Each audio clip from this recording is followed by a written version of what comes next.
예, 오늘 말씀 우리가 끊을 수 없는 하나님의 사랑이라는 제목으로 함께 말씀을 나눌 터인데요. 혹시 여러분 지난주 말씀 기억하세요? 예, 한 주가 지나면 제목도 기억나지 아니하고 본문도 기억나지 아니하고 목회자인 저도 다른 교회에서 이렇게 예배를 드리고 나면 한 주간이 지나면 잘 생각이 안 나지 않더라고요. 그래서 제가 여러분 마음을 다 이해합니다. 예, 다시 한번 짧게 저희 요약을 하면 지난주 말씀이 로마서 8장 1절에서 4절 말씀으로 결코 정점이 없느니라 라는 주제로 말씀을 저희가 나눴습니다. 여기서 정점이 없다는 말은 우리가 예수를 믿으면 어떤 심판이나 또 우리가 지옥 가는 그런 일이 결코 없다는 것을 말씀한다고 저희가 말씀드렸습니다. 우리에게 왜 정점이 없냐면 구원의 근거가 내게 있는 것이 아니라 하나님께 있기 때문에 우리에게 정점이 없다고 말씀드렸어요. 그리고 또 하나는 예수 그리스도가 저와 여러분을 위해서 이미 십자가에서 정죄를 다 받으셨기 때문에 더 이상 예수를 믿는 저와 여러분에게 정점이 없다고 말씀드렸습니다. 우리가 죄를 지어도 더 이상 정점이 없다고 말씀하면 자칫 잘못하면 우리가 영적으로 방종할 수 있잖아요. 그래서 하나님은 우리에게 영적으로 방종하지 않도록 두 가지 장치를 마련해 주셨다고 제가 말씀드렸는데 그 한 가지가 뭐였죠? 징계라는 장치였습니다. 우리가 예수를 믿고 우리가 죄를 져도 정죄를 당하지 않지만 예수 믿는 사람이 죄를 범하면 하나님의 징계가 있습니다. 또 하나는 어떤 장치를 우리에게 하나님이 허락해 주셨냐면 우리가 예수 믿는 순간 성령님이 우리 안에 거하시고 우리와 함께 하시고 동행하시고 우리를 이끌어 가시죠. 그래서 죄가 아닌 하나님이 기뻐하는 그 길로 갈 수 있도록 우리를 이끌어 가신다고 저희가 지난주에 나눴습니다. 예. 자, 오늘은 이제 하나님의 사랑에 대해서 같이 또 우리가 말씀을 나누겠습니다. 저는 지난날의 저를 돌아보면 은혜라는 생각을 참 많이 합니다. 저는 김제의 아주 작은 시골에서 태어났습니다. 여러분 혹시 김제라는 곳 아세요? 제가 어린 시절만 해도 도로는 비포장도로였고 전기도 들어오지 않아서 호롱불을 켜고 살아만 했습니다. 전기가 들어온 것은 제가 초등학교에 들어가고 나서였습니다. 그리고 서울 고등학교를 졸업하고 처음 가봤습니다. 완전 촌놈이죠. 초등학교 때까지는 제 키가 제법 작지는 않았는데 중학교에 들어가서 더 이상 키가 크지 않았습니다. 고등학교 때 정말 열심히 노력했고 고등학교 3학년 때는 제가 반에서 1등을 했습니다. 여러분 놀라지도 않으시네요. 슬픈 고백인데 그 1등이 키 작은 걸 1등이었습니다. 지금 베를린에서 사역을 하고 있지만 그리 유명한 것도 잘난 것도 아는 사람이 많은 것도 아닙니다. 제가 저를 봐도 저는 내세울 것이 하나도 없는 그런 사람입니다. 오늘날로 말하면 저는 분명 흙수저입니다. 그런데 저는 이런 것이 전혀 불편하지도 저를 작아지게 하지도 않습니다. 왜냐하면 하나님의 말씀 때문입니다. 여러분 현재 세계 인구가 79억 4천만 명이 넘습니다. 저는 79억 4천만 분의 1에 해당합니다. 그리고 아마도 제가 아는 사람을 다 합쳐도 아마 5천 명이 채 안 될 것 같아요. 지구상에는 저를 모르는 사람이 79억이나 됩니다. 아마 여러분도 저처럼 여러분이 아무리 마당발이고 문어발이나 할지라도 여러분이 아는 사람이 많아야 몇만 명 정도 될 거예요. 79억이 저를 모르는 것처럼 여러분도 79억이 넘는 사람이 여러분을 알지 못합니다. 79억이 저를 모르는데 여러분이 저를 알고 제가 여러분을 압니다. 그렇게 생각하면 저 여러분은 보통 인연이 아니죠. 여러분은 저에게 아주 특별한 존재입니다. 여러분 옆 사람 한번 이렇게 얘기할까요? 당신은 특별한 존재입니다. 한번 얘기해 주세요. 어쨌든 저와 여러분을 모르는 사람이 지구상에 79억이 넘는데, 그런데 놀랍게도 저와 여러분을 특별하게 아신다고 말씀하시는 분이 계십니다. 그분이 하나님이십니다. 79억 이상이 저와 여러분을 모르는데 하나님은 저와 여러분을 아신다고 말씀하시고 그것도 미리 아셨다고 말씀합니다. 29절에 하나님 미리 아신 자들로 또한 그 아들의 형상을 본받게 하기 위하여 미리 정하셨으니. 여러분 사실 저나 여러분은 솔직히 말하면 하나님 아신 만한 그런 존재가 아니에요. 여러분이 하나님께 내설 만한 것 여러분 있으세요? 그런 존재는 불구하고 하나님은 우리를 아실 뿐만 아니라 그것도 미리 아셨다고 말씀합니다. 저는 사실은 로마서 8장 30절에 그 말씀을 읽었을 때 제 안에 전율이 느껴졌습니다. 나라는 존재가 그런 존재구나. 70억이 넘는 많은 사람이 나를 모르지만 유일하게 나를 잘 아시는 분, 그분이 나의 하나님이시구나. 여러분 이렇게 소름 돋는 것을 독일말로 겐자하우트라고 하잖아요. 겐자하우트가 돋는 거예요. 그런데 더 놀라운 것은 하나님 저와 여러분을 미리 아셨다고 말씀하시고 또 택하셨다고 말씀하시고 그뿐만 아니라 우리를 부르시고 우리를 의롭게 하시고 우리를 영화롭게 하셨다고 말씀합니다. 우리 한번 다 같이 로마서 8장 30절 다 같이 한번 읽겠습니다. 다 같이 읽습니다. 시작. 미리 정하신 그들을 또한 부르시고 부르신 그들을 또한 의롭다 하시고 의롭다 하신 그들을 또한 영화롭게 하셨느니라. 아멘.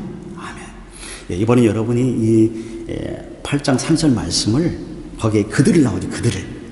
그들을 대신에 자기 이름 저라하면 동주 또 미리 정하신 동주를 이런 식으로 하셨죠? 다시 한번 읽습니다. 시작. 또 미리 정하신 동주를 또한 부르시고 부르신 동주를 또한 의롭다 하시고 의롭다 하신 동주를 또한 영화롭게 하셨느니라. 여러분 감동이 오시죠? 저와 여러분의 존재가 바로 그런 존재라고 말씀합니다. 여러분 이것이 바로 구원의 완전성, 절대성, 확실성이라고 얘기합니다. 여러분 바로 이것이 하나님의 전적인 은혜입니다. 여러분 얼마나 행복해요. 나라는 존재가, 여러분의 존재가 바로 그런 존재라고 하나님 우리에게 지금 말씀하시는 것입니다. 그런데 하나님은 우리에게 이런 놀라운 구원을 주시고 구원의 확실성을 우리에게 보장해 주시고 우리가 천국 가는 그날까지 우리가 실패하고 넘어지고 실족하지 아니하도록 끝까지 믿음으로 완주할 수 있도록 하나님이 우리에게 또 뭐라고 말씀하시냐면 하나님이 내가 너희 편이다 이렇게 말씀하십니다. 여러분 누가 여러분 편이라고요? 여러분이 남편이요? 여러분이 자녀요? 하나님이 여러분 편이라고 말씀하십니다. 우리 한번 다 같이 로마서 8장 31절 한번 다 같이 한번 읽을까요? 다 같이 읽겠습니다. 시작. 이에 대하여 우리가 무슨 말 하리요? 아니 하나님이 우리를 위하시면 누가 우리를 대적하리요? 하나님이 우리를 위하시면 누가 우리를 대적하리요? 여기 하나님이 우리를 위하시면 이 말이 바로 하나님이 내 편이시다는 그런 말입니다. 여러분 누가 내 편이 되어지면 그것만큼 힘이 나는 거 없잖아요. 그잖아요? 어떤 내가 불리한 상황에 처했을 때 누가 내 편이 되어지면 그것처럼 부탁한 게 없어요. 그런데 하나님이 내 편이시라고 말씀하십니다. 여러분 하나님이 내 편이시면 여러분 게임 끝난 거 맞죠? 여러분 그러잖아요? 여러분 더 여러분에게 뭐가 필요한가요? 그래서 시편 118편 6절에 보시면 이런 말씀이 있습니다. 여호와는 내 편이시라 내가 두려워하지 아니하리니 사람이 내게 어찌할꼬. 여러분 우리가 두려워하지 않을 수 있는 것, 우리가 어떤 상황에도 담대할 수 있는 것, 그것은 하나님이 내 편이신 것을 우리가 기억하고 그 하나님 우리가 바라보는 것입니다. 여러분 때로는 우리가 아무것도 할 수 없는 마치 벼랑 끝에 선 것 같은 더 이상 길이 보이지 않는 그런 인생의 위기를 우리가 만날 수가 있습니다. 지난주에 우리가 나눔할 때 우리 한재 집사님이 이것을 독일 말로 아우스벤로스, 길을 잃어버린, 길을 찾을 수 없는, 출구 없는 것이라고 이렇게 말씀해 주셨는데, 우리가 길이라고 생각하고 갔던 그 길이 어느 순간에 길이 보이지 않냐고 길이 끊어져 있을 때 우리는 절방에 부딪히게 되었습니다. 여러분, 그런데 아우스벤로스에서 로스를 떼면 아우스백, 이 뜻이 여러분 출구, 해결책, 길이라는 뜻입니다. 여러분, 아우스벤로스에서 우리는 아무것도 할 수 없지만 그러나 그 로스를 떼어내고 우리에게 길이 되어주시고 길을 만드시는 분이 우리의 하나님이십니다. 아멘. 여러분, 출애굽기 14장을 보시면 이스라엘 백성들이 아우스벤로스, 갇혀버린 길이 없는 그런 상황 가운데 맞닥뜨린 것을 우리가 볼 수 있어요. 여러분이 잘 아시는 것처럼 하나님이 이집트의 노예로 있는 이스라엘 백성들을 노예에서 해방시키기 위해서 10가지 재앙을 이집트 땅 가운데 내리게 되어주죠. 그 10가지 재앙이 내려지자 이집트의 바로 왕이 할 수 없이 이스라엘 백성들을 보냅니다. 근데 보내고 나니까 이집트의 왕이 바로 왕의 입장에서 너무나 이게 후회가 되는 거예요. 그래서 이집트의 바로 왕이 군사를 대동하고 이스라엘 백성들을 추격하기 시작합니다. 그때 이스라엘 백성들이 어디 있었냐면 믹돌과 비하히로 사이에 있었습니다. 여러분, 지명이 한번 사진 한번 보여주시죠. 여기 보시면 당시 출애굽 당시의 그 모습인데요. 이스라엘 백성들이 믹돌과 비하히로 그 사이에 있었습니다. 그리고 그들의 앞에는 홍해가 가로막고 있었어요. 근데 믹돌은 어떤 곳이냐면 높은 산이 있는 그런 고산지대입니다. 그리고 또 비하히롯이라는 곳은 절벽이 있는 그런 곳이에요. 그러니까 저는 이스라엘 백성들이 믹돌과 비하히롯 사이, 마치 협곡과 같은 그 사이에 그들이 머물러 있었던 것입니다. 여러분, 이스라엘 백성들이 피할 수 있는 곳이라고는 이스라엘 백성들이 있었던 그 뒤쪽으로 사막이 있는 그 길이에요. 유일한 길이로는 그곳인데 그곳을 통해서 지금 이집트의 바로 왕과 군사들이 지금 이스라엘 백성들을 지금 잡으러 오는 것입니다.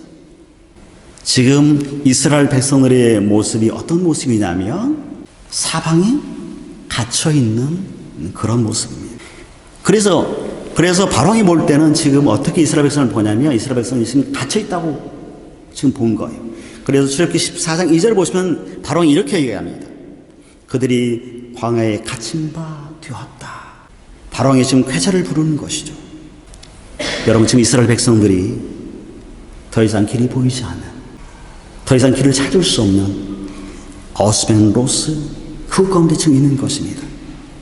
여러분, 이스라엘 백성이 할 수 있는 것은 아무것도 없습니다. 그래서 그들은 하나님께 원망하고 모세에게 원망합니다. 그때 모세가 이스라엘 백성에게 이렇게 얘기합니다. 우리 다 같이 출애굽기 14장 13절 같이 한번 읽겠습니다. 같이 읽습니다. 시작. 모세가 백성에게 이르되 너희는 두려워하지 말고 가만히 서서 여호와께서 오늘 너희를 위하여 행하시는 구원을 보라. 너희가 오늘 본 애굽 사람을 영원히 다시 보지 아니하리라.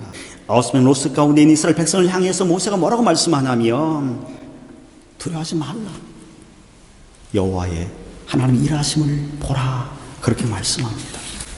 여러분, 우리가 우리 인생 가운데 언제 아우스벤로스가 올지 모릅니다. 그게 우리 인생이에요. 우리 인생 가운데 아우스벤로스가 찾아왔을 때 우리가 할 수 있는 것, 우리가 해야 할 것은 하나님을 바라보는 것입니다. 하나님이 내 편이신 것을 우리가 믿는 것입니다. 확신하는 것입니다. 그리고 그 하나님 우리가 붙드는 거예요.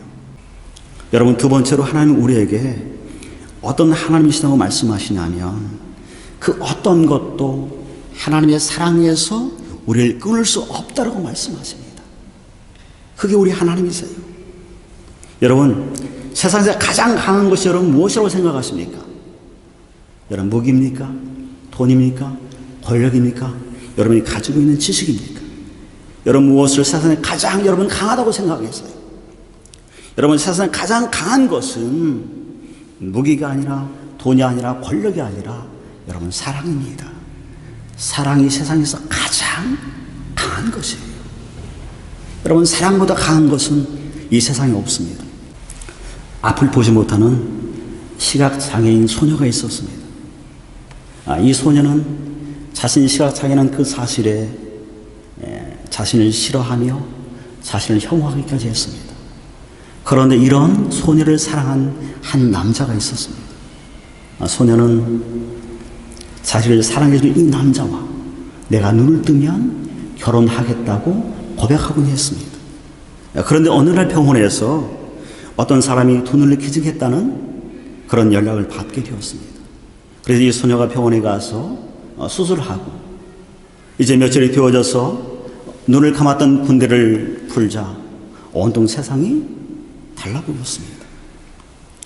뛸 듯이 기뻐하는 이 소녀에게 남자친구가 다가와서 이제는 세상을 보게 되었으니 나와 결혼해달라고 얘기했습니다. 그런데 소녀는 이렇게 많은 남자친구를 보고 기겁을 했습니다. 예전엔 몰랐는데 남자친구 역시 앞을 보지 못하는 시각장애인이었습니다. 눈을 뜨고 보니 이제는 멋진 남자들이 눈에 들어오기 시작했습니다. 그래서 마음이 달라졌습니다. 그래서 결혼을 거부하고 더 이상 자수하지 말라고 얘기했습니다. 여러분 마음의 상처를 입은 이 남자친구는 눈물을 흘리며 쪽지 한 장을 남기고 떠나버렸습니다. 그 쪽지에는 이렇게 적혀 있었습니다. 사랑한다. 앞으로도 언제까지나 너를 사랑할 거야. 내가 세상을 보게 돼서 나는 너무 기쁘단다.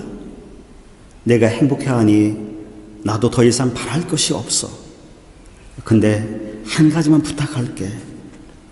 내 두 눈만이라도 소중히 간직해 주길 바래. 부탁해. 이 남자친구는 앞을 보지 못하는 그 소녀를 위해서 자신의 두 눈을 내어주었던 것입니다. 저는 이 이야기를 들으면서 마치 하나님 아버지의 사랑이 이런 사랑이 아닌가 하는 그런 생각을 했습니다. 여러분 하나님 아버지의 사랑은 32절에 이런 말씀하는 것처럼 자신의 아들을 아끼지 아니하시고 우리에게 내어주셨다고 말씀합니다. 이것이 하나님 아버지의 사랑이에요. 여러분 자신의 아들까지도 아끼지 아니하시고 내어주신 사랑이기에 그 어떤 환난도 고난도 권고도 박해도 기근도 칼도 위협도 더 이상 하나님의 사랑에서 우리를 끊을 수 없다고 말씀하는 것입니다. 여러분 저와 여러분은 그 하나님 아버지의 사랑 안에 저와 여러분이 있습니다. 여러분 믿으시기 바랍니다. 여러분 그 확신 안에 여러분 거하시기 바랍니다. 여러분 주님이 내 편이 되어주시고 그 어떤 것도 하나님의 그 사랑에서 끊을 수 없게 되어지면 어떤 일이 일어나면 성경은 우리가 어떤 상황 가운데서도 넉넉히 이긴다고 말씀합니다. 여러분 다 같이 한번 로마서 8장 30절 한번 읽겠습니다. 같이 읽습니다. 시작. 그러나 이 모든 일에 우리를 사랑하신 이로 말미암아 우리가 넉넉히 이기느니라. 여러분 여기 로마서 8장 30절에 보시면 그러나 이 모든 일에 여기서 이 모든 일이라는 것은 그 앞에 나오는 환난, 권고, 기근, 박해, 적신, 칼 이런 것을 말합니다. 이 모든 것이 우리가 온다 할지라도 우리를 사랑하시는 그 하나님의 사랑으로 말미암아 우리가 넉넉히 이긴다고 얘기하는 것입니다. 여러분 이기는데 아슬아슬하게 이기는 것이 아니라 겨우 이기는 것이 아니라 성경은 넉넉히 이긴다고 말씀해요. 하나님 우리에게 어떤 상황 가운데서도 넉넉히 이기게 하시는 분이십니다. 여러분에게 이런 은혜가 있기를 여러분 축복합니다. 여러분 설교를 마무리합니다. 오늘 우리가 보았던 로마서 8장의 본문은 로마서를 기록한 사도 바울의 경험이 그대로 다 녹아져 있습니다. 예수를 만나기 전에 사도 바울은 여러분이 잘 아는 것처럼 예수를 잡아 죽이는 자였고 행악자였고 그는 포악자였습니다. 그런 그 예수를 만나고 그가 주님의 사랑을 경험한 것입니다. 이런 놀라운 주님의 사랑을 경험한 사도 바울이 자신이 그 사랑을 경험을 담아서 로마서 8장에서 지금 기록하고 있습니다. 그런데 더 놀라운 것은 사도 바울이 하나님부터 받았던 그 사랑을 받고 끝나는 것이 아니라 그 받은 하나님의 사랑이 사도 바울에서 끝나고 멈추는 것이 아니라 계속해서 사랑이 필요한 그곳 가운데 흘러간다는 것입니다. 로마서 9장에 보시면 하나님을 대적하는, 하나님을 알지 못하는 동족 이스라엘 가운데로 사도 바울의 그 사랑이 흘러가서 그 가운데 이르는 것을 볼 수가 있습니다. 여러분, 우리가 서신서를 우리가 읽었었는데 서신서 보시면 사도 바울이 얼마나 그들을 사랑했는지 우리가 알 수 있죠. 우리 다 같이 로마서 9장 3절 한번 읽겠습니다. 다 같이 읽습니다. 나의 형제 곧 고륙의 친척을 위하여 내 자신이 저주를 받아 그리스도에게서 끊어진지라도 원하는 바로다. 예수를 알지 못하는 나의 동족, 나의 형제가 구원받을 수만 있다면 내 자신이 저주를 받아서 그래서 끊어진다 할지라도 나는 그것을 원한다고 사도 바울이 고백합니다. 하나님으로부터 받은 그 사랑이 너무나 크기에 감당할 수 없기에 이제는 그 사랑을 자신의 동족, 하나님을 알지 못하는 그 동족 가운데 여러분 흘려보내고 거기에 쏟기를 참 원하시는 것이죠. 사랑하는 성도 여러분, 하나님을 사랑을 알지 못하는 이들이 우리 이웃 가운데 있습니다. 이곳 베를린 땅 가운데 있습니다. 그리고 북한 땅 가운데 있습니다. 열방 가운데 있습니다. 오늘 예배 가운데 아주 특별히 두 분이 또 함께 해주셨는데요. 새로 오신 분이 또 함께 해주셨고, 원래 또 핀란드에서 공부하고 있는 우리 강지혜 자매가 오늘 특별히 함께 해주셨는데, 강지혜 자매가 지금 하고 있는 캠페인이 저희가 전에 나눠드렸던 북한에 굶주린 그런 아동들을 생각하면서 우리가 5월 5일 한국 어린이날 그리고 6월 1일 북한 어린이날 그 사이에 우리가 그들을 위해서 기도하고 6월 1일 하루 한 끼 금식한 그 돈을 모아서 북한 아동 관련 그런 단체에 보내는 그런 캠페인을 지금 하고 있습니다. 여러분 기쁨으로 일 함께 해주시고 또 여러분 기도해 주시기 바랍니다. 하나님의 사랑은 결국 우리에게서 멈춰서는 안 됩니다. 하나님의 사랑은 끊임없이 저와 여러분을 통해서 세상 가운데로 흘러가야 합니다. 하나님의 세상 가운데 흘러갈 때, 여러분을 통해서 흘러갈 때 그 가운데 여러분 생명의 역사가, 살리는 역사가 일어나는 것입니다. 사랑하는 여러분, 여러분이 받았던 그 사랑 여러분 멈추지 마시고 끊임없이 열방을 향해서 흘려보내셔서 여러분이 흘려보낸 그 사랑이 생수의 강을 이루어서 이 땅 가운데 열방 가운데 하나님의 놀라운 역사가 일어나는 그런 일들이 여러분을 통해 일어나기를 소망하고 또 축복합니다.